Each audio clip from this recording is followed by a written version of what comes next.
Hey folks, I'm sorry this video is coming out so late, but I got sidetracked a little bit after classes and everything got pushed back. But I gotta tell you, I'm excited about these next classes coming up because we're going into a totally new format um, for the online series where half of half the students can come into the primitive camp in the Pine Barrens and take the class, or they can take it at home. They won't have the Pine Barrens experience, of course, but it allows me to get people who cannot make it for the session to be able to view it at home at their leisure. And I'm excited about it, especially these next three classes, because they're opening a new format. But let me say this: our old format, which is still our format of online, is still going to be in play. In other words, the normal, Monday through Friday evening or the Saturday and Sunday evening. I've got classes in the future scheduled there. But these classes that I'm doing now are basically to kind of experiment, to push the edges, to get into some real life situations where you see something from absolute start to finish. And you see other students participating that will be physically at the class, which is exciting, plus you folks at home. The first class I'm really excited about. I've been looking forward to this for a long time. The title, The Art and Science of Traps, Trapping, Baiting, and Trap Location. I had to cut it off there because I could spell out everything about that class is just going to be amazing. You know, traps are one of those things. Trapping followed by hunting is probably the two most difficult things you can do in a survival situation. Trapping, people just don't get right. There's so many things that you have to take into consideration: location, baiting, animal species, weather conditions, and the list is endless. Trapping, the overview of it, is one of the most difficult skills to master in a survival situation. And let's face it, in much of this country in the winter, you would be hard pressed to survive on just a vegetarian type of diet because they've either all died off or are just non existent.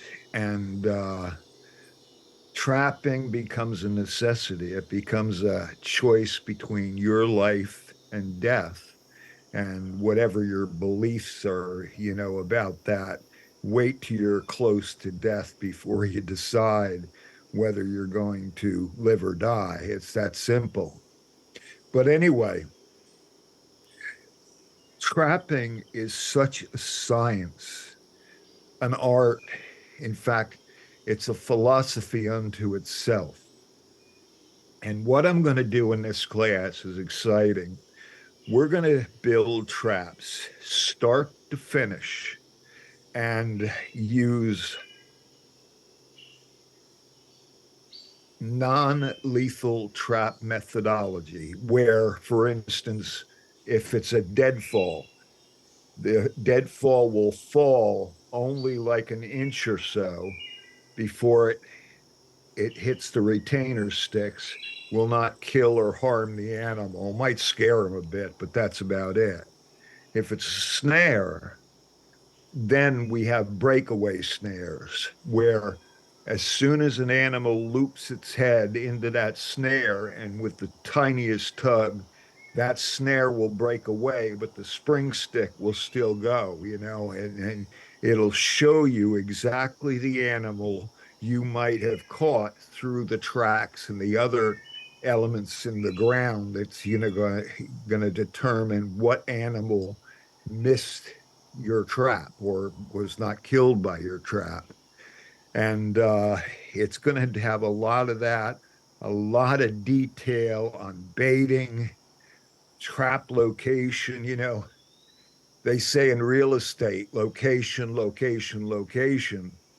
Add one more location to that, and that's trapping, because that is a big one.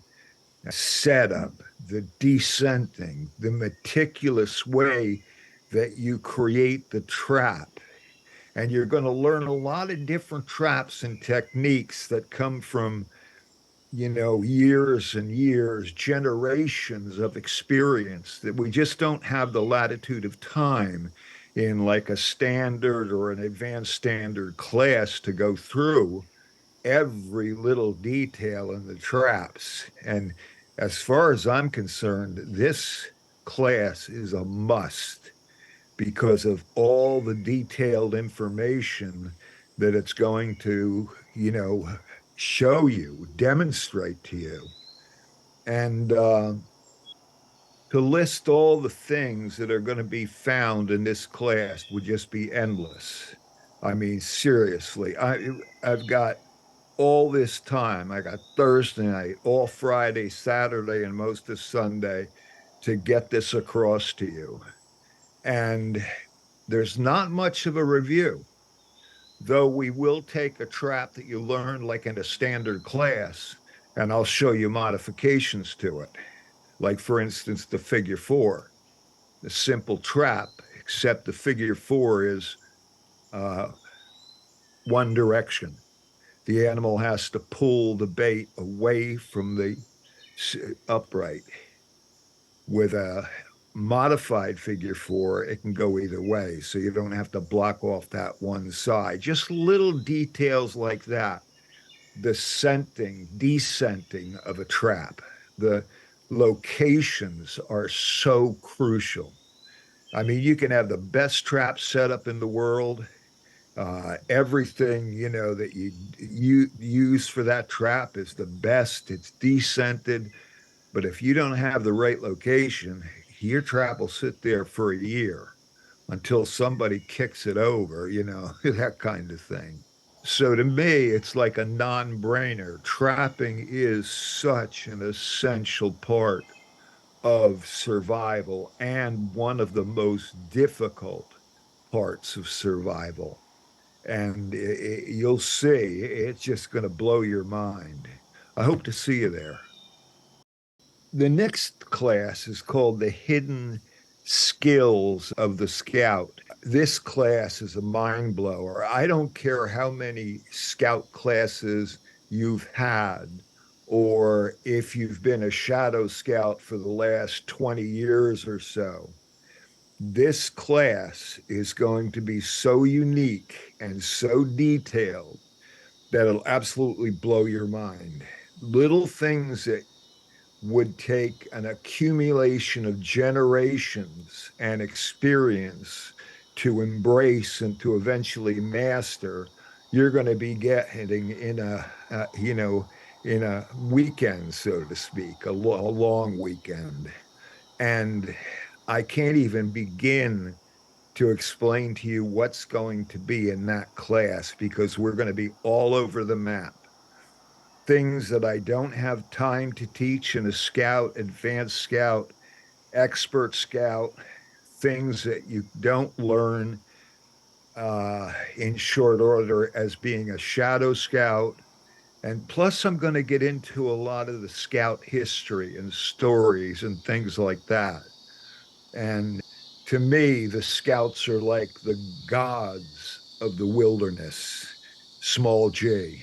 Uh, they're guardians of not only their clans, their tribes, but also of nature. And when that comes into play, you find that actually the whole of creation tends to help the scout in many, many miraculous ways, to say the least. And I'm so excited about this one because there's just so much that I have on the back burner that I want to get across to you. And I'm going to be hitting you with it pretty rapid fire, one thing right after another.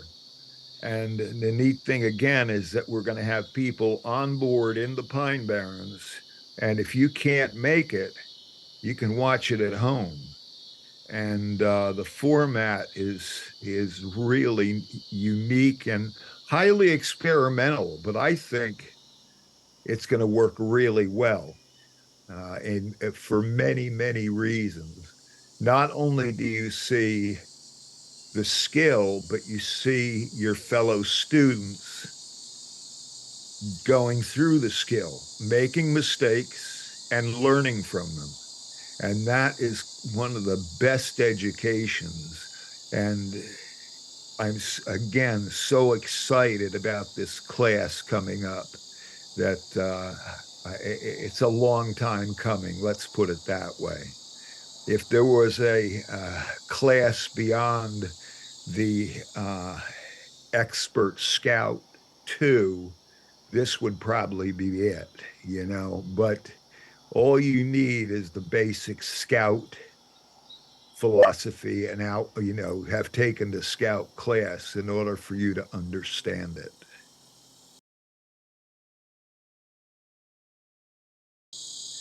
The next class coming up, following that same format, meeting Thursday night or into Friday, all day Saturday, Sunday, is the making and creation of sacred objects.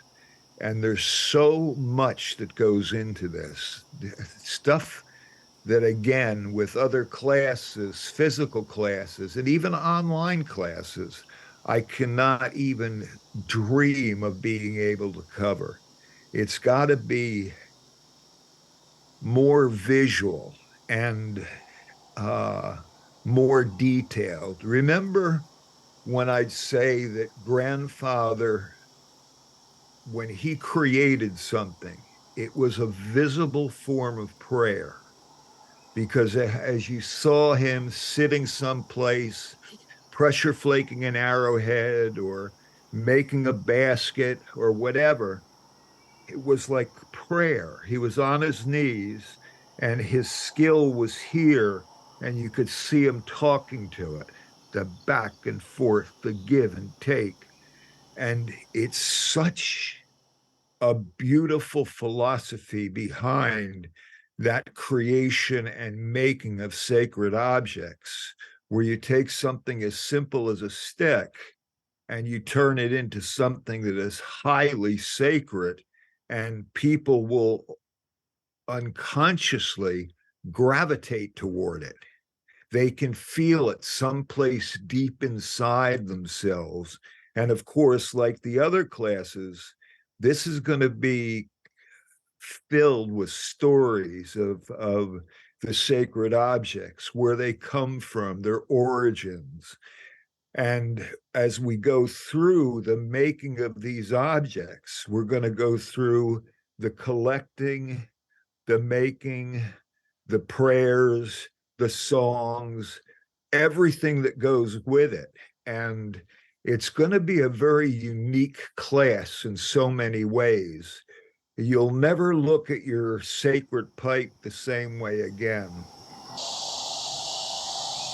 The sacred objects class is one that I wanted to teach for such a long time.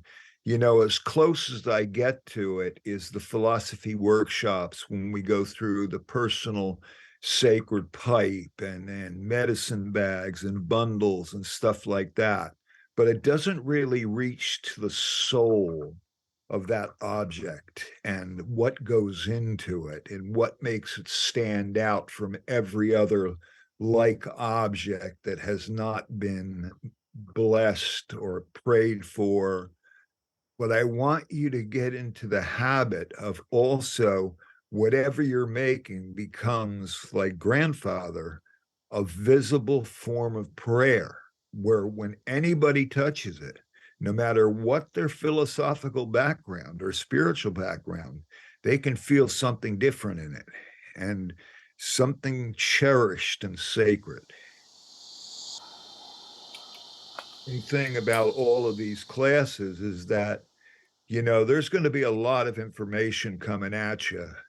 And after the class is over physically, it's not technically over because a month or two out, I'm going to go and do a special live 2 hour session on each of these classes. That way, you had a chance to find questions that you've been struggling with, or answers, I should say, and get feedback that way. And it's scheduled for 2 hour follow-up session, but with the Q&A part of it, it probably is going to go longer. So it's going to be a unique, very unique series of classes. Kind of the first in this format with this kind of detail and intensity. Hope to see you there.